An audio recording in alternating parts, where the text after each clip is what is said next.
Alright, so I'm about to do this Rubik's Cube on my back. Alright, here we go.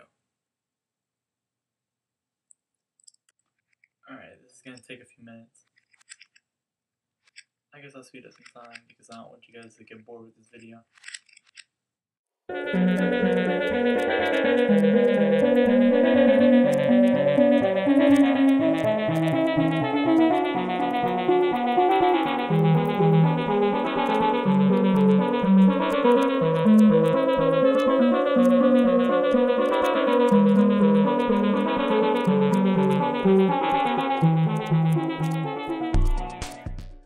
My god, my hands are so tired.